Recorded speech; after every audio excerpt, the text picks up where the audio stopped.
as someone else pointed out, the one who had this on display at Threads, is there any bullshit about Jews in Israel that the BBC won't print? Because apparently we have Israeli dolphin spies.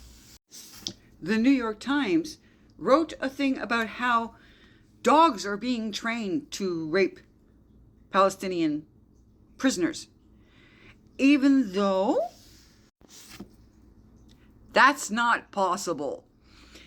See, there is nothing, even if you sprayed pheromones on a human, the way the dog is positioned makes it impossible.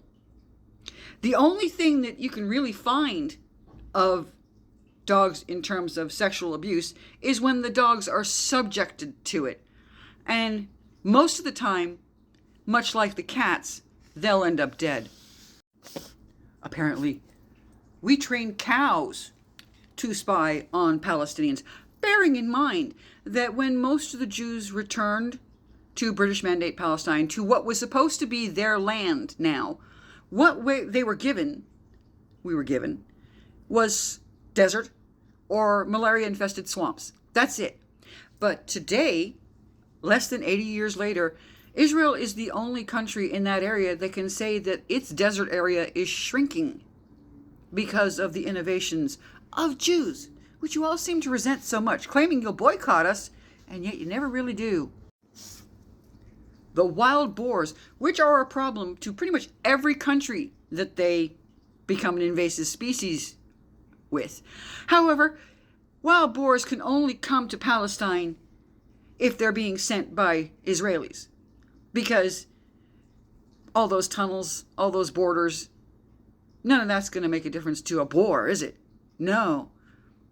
Of course, we do have a thing of a Palestinian being arrested for trying to sell a lion. In an area that was supposedly suffering from famine, people have still found enough meat to feed lions. Let us not forget one of the several thousand-year-old tropes that you've been using. What do you want for your matzah? Oh, well, you got to hunt down an unbaptized baby and use its blood to create unleavened bread. It's amazing how you've managed to take the blood of a sacrificed lamb put on the lintel of a door and make it into Jews will take your baby, if you haven't baptized it yet, and slaughter it so they can have their blood. Meanwhile, the bulk of those tropes came from Judeo-Christianity, where every Sunday you celebrate the drinking of your God's blood. Let us not forget the space laser. Apparently, we're controlling the weather all around the world. If we were doing that, I don't think that we would be allowing the planet to heat up in the sort of climate crisis that people who are so obsessed with fossil fuels have created. Because in case you hadn't paid attention, Israel doesn't have any oil.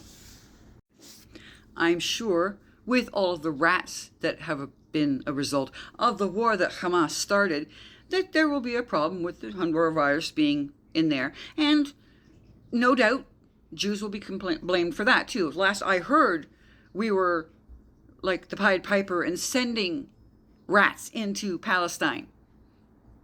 We don't need to send rats into Palestine. For over 2 years, there were hostages in Palestine, and not one single person of Gaza helped those hostages. Y'all love to claim that we're Zion Nazis, but you know what? There were Nazis that helped the Jews. Not a single Palestinian did. And for those of you who will no doubt want to claim that I'm a liar when I said that someone was trying to sell a lion, 30-month sentence, $5,000 fine. He also apparently had an M16 rifle, which he wasn't supposed to have. But then, of course, in Palestine, the Hamas, the terrorist group, has openly stated it refuses to disarm. It likes being a terrorist group. It likes terrorizing Jews. And it loves all the sympathy it gets from the West, who are just more obsessed with hating Jews. This guy also apparently had monkeys and a tiger he was trying to sell illegally, because he wasn't supposed to have them. Wild animals belong in the wild, folks. Of course, that doesn't really matter with the way we're using fossil fuels. We're killing off everything in the wild anyway.